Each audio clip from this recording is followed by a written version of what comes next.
आजकल एक नया ज्ञान बांटा जा रहा है सोशल मीडिया पे कि ब्राह्मणों ने नालंदा यूनिवर्सिटी को जलाया था, उसको बर्बाद किया था।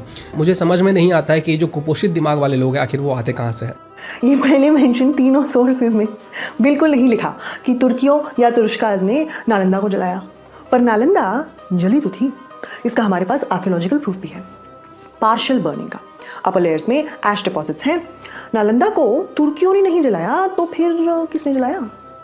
इसके हमारे पास 4 सोर्सेज हैं। पहली 2 सोर्सेज कहती हैं कि ब्राह्मण्स ने नालंदा को जलाया।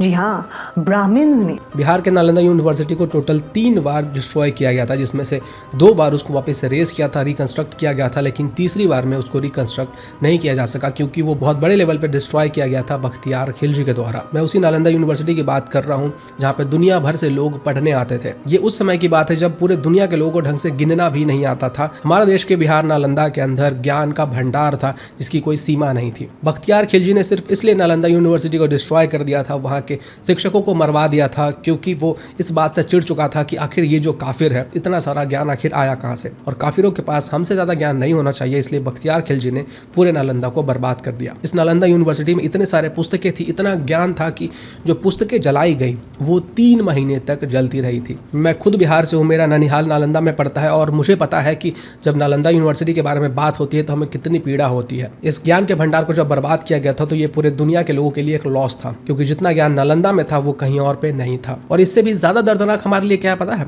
बख्तियार खिलजी के नाम से बख्तियारपुर स्टेशन है, बख्तियारपुर जगह है।